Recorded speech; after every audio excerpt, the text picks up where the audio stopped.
This is a very special video I'm doing about teachers and education and why they are quitting. I keep coming across these videos of teachers that are just totally frustrated, and I understand them. And I got inspired by this gentleman's video of different perspectives that teachers were sharing and why they were leaving the profession. And I just want to do a deep dive onto the many different reasons on why American education has just become um, this raging ball just getting ready to combust. And now that we have the Department of Education being dismantled, that just adds on another layer to it. But I want to do a deep dive into why these teachers are leaving. And that's exactly what we need to do. We need to go from the root and back up to find out, where did we go wrong as a country collectively. So this is Yak Motley's video. I want to definitely give him credit for this and definitely check out his Send this page. video to anybody who can't understand why teachers are crashing out and quitting. I mean, they get their summers off, so like, what do they really have to complain about? Listen to what she has to I have say. brought visual aids. Here we go. So everything I show you on this green clipboard is going to represent when I started teaching in 2005, and everything on this red clipboard is 2025. I did not teach the full 20 years. I took 7 years off because I had children and my husband's in the military. We moved a lot. Here we go. These are actual seating charts that I found as I was cleaning up my desk today. So this represents the year 2005, and this is how many of my students are reading on grade level. Everything in blue. So I got 1.5 students out of like a group are struggling readers, but pretty much everybody's reading at least on level, some even higher, okay? 2025. How many of my students are reading on grade level? Okay, this next is an average of how many of my students failed my class. Like, they are going to have to repeat this. There's no recovering. They failed. This is 2005. 0.5 student out of all of my students. This is this year. This is this year. On average, I teach about 100 students. On average, this is how many students in each class are not passing. They're going to have to take this class again. Okay, next, the orange represents in 2005 parent involvement. I always had parents either in my inbox asking about lessons, volunteering for field trips, or anything that we needed for our classroom, volunteering supplies.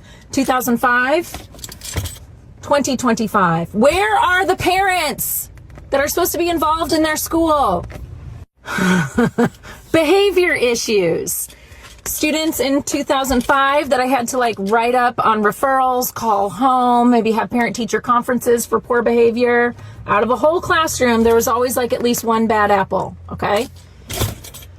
2025. Put your cell phone away. Why are you showing up to my class 15 minutes late? Don't talk to me like that. Don't call them the N-word. You know, if there's anything that being a teacher has taught me, it's analyzing data and trends. And I just don't like the current trends. So that is why you are seeing teachers leaving like in a mass exodus, just in. I mean, what do you think? I think it's a mixture of a lot of things: distractions, cell phones, change in our social dynamic, single parent households, fathers missing. A lot of issues here, a lot of issues.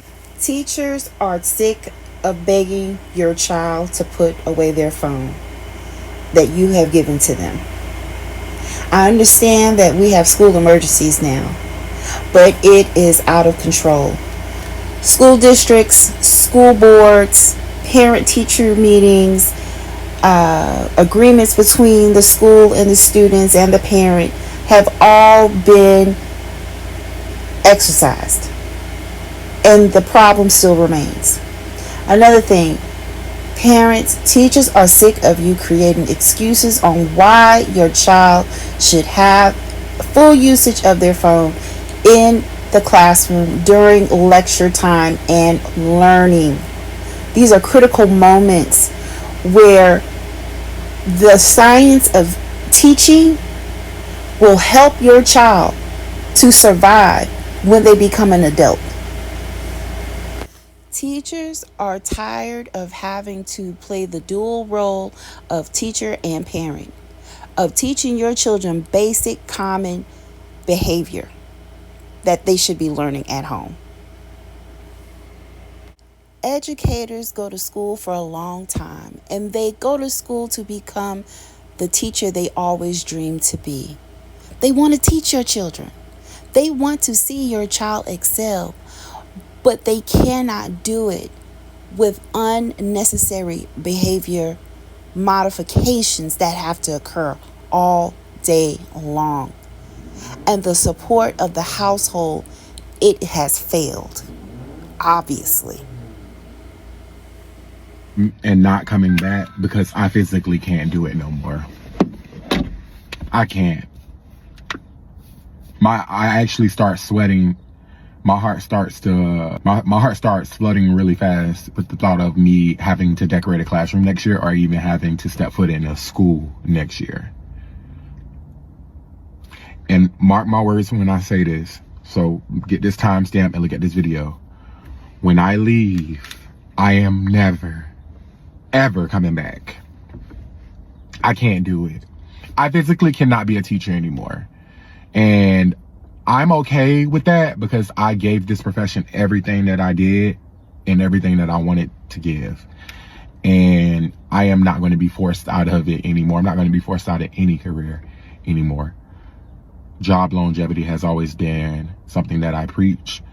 And I can't work in a profession that doesn't value my existence as a human being. I get that every day ain't gonna be peaches and rainbows. It's me, I'm about to tear up. But it's like, I'm a human. And education feels demoralizing. It does. I don't know how we do this, y'all, but I gotta go or I'm gonna be going somewhere in grippy socks. And that's not happening. So I'm done with this. We can wrap this up. And we have all been there. We have all been there on a job where we feel disrespected to a point to where it is now unbearable. Well, when you're having to deal with 32 plus students a day, a lot of them almost as big as you are, that come in with so much trauma and baggage that they see from their home environment. They see mom and dad fighting. They see that they are coming from a single parent household. And I'm really now reaching out to my demographic, which is Black Americans. We are dumping a lot of our trauma on our children, and they are carrying more than books in their backpacks to the school. And they are reenacting what they see. I'm a mom too. And I've raised a wonderful young Black daughter, young Black woman. She's doing very well. And there was just certain things that I did not accept in my household when I was raising my daughter. Our Black children are wonderful children. They are. They want to learn just like any other child. They want to excel just like any other child. They have brought in so many positive things to the education system, like athletics and education and music and just being an all-around good student. There are so many great examples of our Black children. Really, there are. Our Black kids, they get along with pretty much anybody. Anybody. They just want to be loved. But this is not just a Black issue. Let me bring that full circle.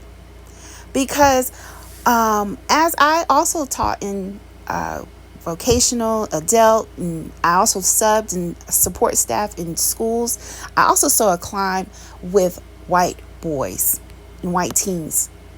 There is like a disconnect there now with a lot of them not really wanting to engage as much into education. A lot of them also have cultural backgrounds that their families don't really encourage open communication. They hide a lot of things, and they are sensationalized by the things that they see on social media, like Charlie Kirk and all of this white nationalism, all of this hate mongering, from men that coddle white men making excuses for the things that they have failed to do in society, with them being the majority. And all this does is just fuels up in young white teens, young white men. And they're like, to heck with it. Why would I want to get an education where there's DEI, there's affirmative action, all of these excuses, but you're the majority. You have the head start. And this isn't aspirational. It's just super competitive out there. And especially there's what I would call a bit of a crisis with young men, and that is 7 in 10 high school valedictorians are girls. There are now, in universities in the U.S., it's 60% female, 40% male, which sounds bad, but it gets worse when you think about it. You show up freshman year at university, there's 50% more women, more prone to incarceration, more prone to opioid addiction, more prone to gambling problems. So I would argue, relative to almost every other cohort in terms of the progress they've made the last 20 or 30 years, young males have actually made the least progress. And I think a lot about and coach a lot of young men because I think a lot of them are struggling. I agree. I've seen the same thing. What do you think is one of the root causes? It's a variety of things. My colleague at NYU, Jonathan Haidt, wrote a book called The Coddling of the American Mind, and he said it kind of comes down. He described specifically this epidemic in depression among young people, and he thinks it's driven by two things. And the first is our fault as parents. I don't know. Do you have kids, Brian? I do have kids. Yeah. And he said that our generation engages in concierge or bulldozer parenting, where we use so many sanitary napkins on their life, they don't develop their own immunities. They show up to college with sort of this princess and the pea syndrome, and they get their heart broken or get their first C, and they just literally freak out.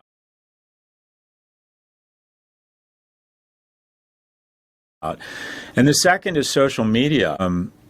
Boys bully physically and verbally, girls bully relationally, and we put these nuclear weapons in their hands with this. I also think that more for young men, they're not, I think they've been told a little bit that they're especially white men, that they're the oppressors. And I think the opportunities that maybe you had and I had aren't as plentiful. It's much more difficult to get into a good school, and it's much more expensive. So you're faced with, do I really want to saddle my family with this debt to go to kind of a tier 2 college?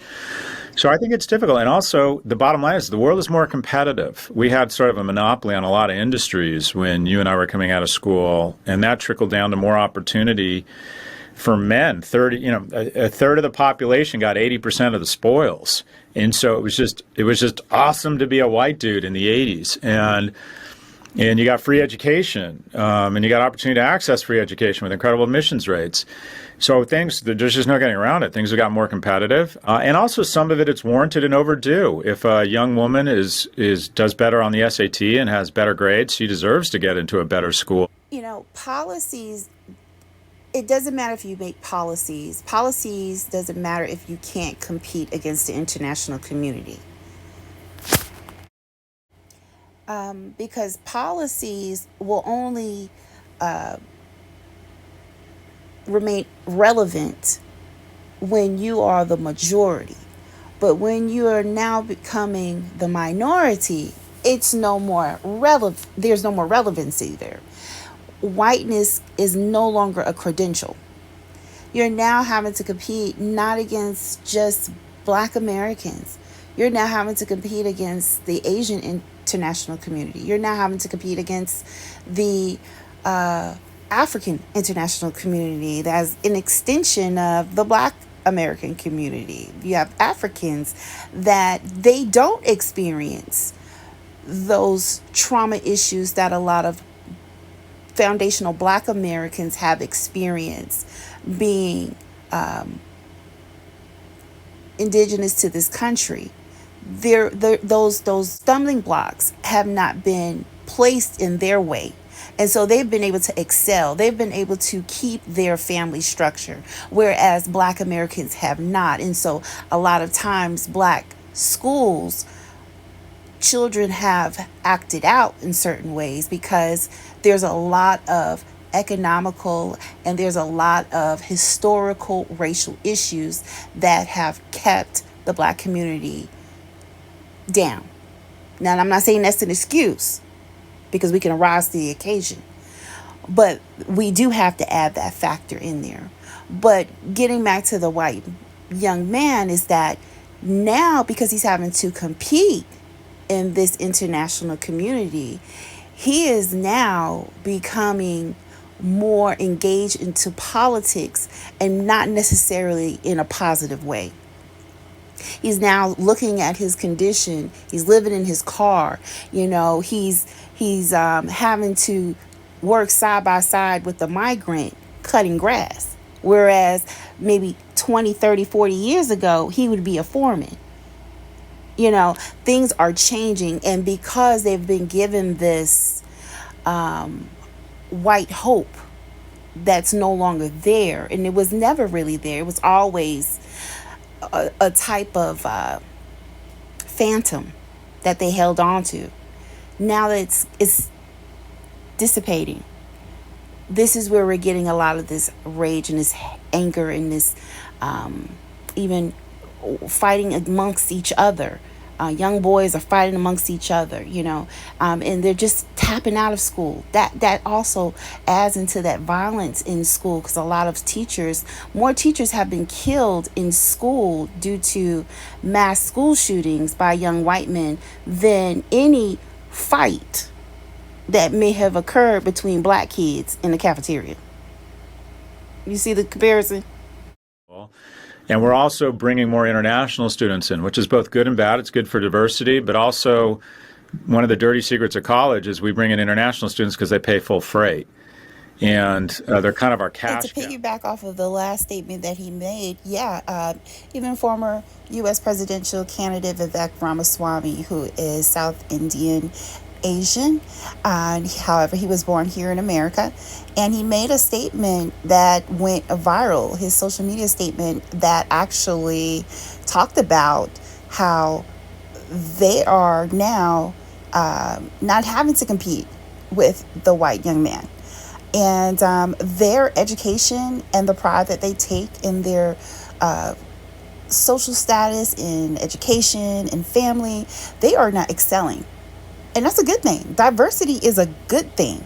We need brains, minds, great thinkers to come from all over the world to contribute to our country. That's what makes us great. But let's hear a little background on Vivek Ramaswamy and the controversy he created in this particular post that you're about to hear about. Ramaswamy. Vivek Ramaswamy has called white Americans lazy. And the reason I'm saying he's talking about white Americans is because when people are talking about black Americans, they will say black people or black Americans. They want to specify that they're talking about black people. But when you say Americans, everybody assumes that he's talking about white folks. This is a spiritual moment, if anything. And Vivek Ramaswamy is the perfect person to say something like that. And the reason I say that is because the Asians have been elevated in America. The Asians are smart. The model minorities. The Asians, the Asians, the Asians. Well, Vivek Ramaswamy is a South Asian. He's from what they call the Indian subcontinent. I think I'm right about that. If I'm not, I'm sure y'all will correct me. But he's of the group that they have been elevating as being so intelligent. So when he says you're lazy because you focus on the wrong things, he says it's a default in the culture. Vivek's argument is that America needs to hire more skilled laborers from abroad, preferably from India, because he feels that American workers are not as skilled as these foreign workers. Now, guess what he blames it on? He blames the 1990s TV sitcoms for America needing to go abroad to hire workers in STEM programs because he says we're watching the wrong things on TV. He said people should be watching more movies like Whiplash and fewer reruns of Friends. He continued on X and said a culture that venerates Corey from Boy Meets World or Zack and Slater over Screech in Saved by the Bell or Stefan over Steve Urkel if family matters will not produce the best engineers. In other words, he's saying America focuses too much on popularity and not on substance. Going to school to be popular as opposed to going to school to learn so that you will be productive in your work life after school. And this might surprise you, but I agree with him. Now, the question is, are there enough white engineers and computer analysts and computer scientists and AI, artificial intelligence experts? Is there a deficit of them? Because they have been given the resources that they need. And that is why he's calling them lazy. Because he knows full well they haven't been held back. They've had the resources. Their schools have been funded the way they need to be funded. I think Ramaswamy was born in America, so he knows how the game works. He knows how they segregate and they try to segregate from black people. And that is why it's important that he said what he said, a model minority who has had the opportunity to observe them all his life. He's in his 30s or 40s, so he knows exactly what he's talking about. Yes, they are lazy. Yes, they focus on the wrong things. Mainly what they focus on is black people. Why does all of this matter? This matters because this is affecting us politically. You know, what's going on in our nation's capital, it really starts from the classroom and what we send back out into the world to become our leaders. And, you know, it started off as being, we're looking at one side of why teachers are wanting to leave. Yeah, there's a lot of reasons on that. And there's a lot of credibility behind some of the things that we see that are always sensationalized. A lot of it, America likes to trauma dump on black people. And so in the classroom, you know, they trauma dump on black children. And black children are getting trauma dumped on by the hardships that they're having to face in their homes. And they're bringing to some of these schools. And it's making the grand excuse for a lot of teachers to escape from out of education. But if we look at the ground roots of what's causing this, a lot of this is because there are imbalances, there are economic inequalities that are occurring in these schools, in these homes. Strengthening of black families, strengthening of white families, getting back to the basics of we are Americans. It's not white American, it's not black American, it's not Asian American, because what's happening is white Americans are going to DC and they are dismantling our government, the thing that makes us great. And it's all because they are no longer able to keep up with the international community. They started off with the let's make America great again, thinking of the nostalgia of the pre-civil rights eras, okay? The Gone with the Wind era where they ruled. But see, that was not going to last because we live on something called Earth. And America does not comprise of the entire globe. And so that was always going to come to an end. You're going to always have to compete against something greater than yourself. According to data from the U.S. Bureau of Labor Statistics, BLS, for the first quarter of 2024, Asian men had higher median usual weekly earnings than white men. Specifically, Asian men, $1,679. White men, $1,254. This indicates that, on average, Asian men earned more than white men in the first quarter of 2024 for full-time wage and salary work. Because, you know, people like Charlie Kirk who make their money on division and race baiting. That's race baiting. They use impressionable young white men who are angry and they don't know where to direct their trauma and their stress and their frustration and this phantom that they're chasing of whiteness. And so they use that type of stress and depression and just frustration. And then they say to them, well, you don't have to get a ton of student loans. You don't have to go to college. That's for those people, those people. And you don't have to do this, you don't have to do that, because you're great, manifest destiny and all of this other foolishness. And guess what? He didn't finish college. That's the funny part. That's who they're being impressed upon, by a person who could not complete a basic college degree. He went and didn't complete, and now he sells books telling you to do the same. And he's like a one-trick pony until he runs out of tricks. Who is still sending their children to school? Rich white men. Rich white men.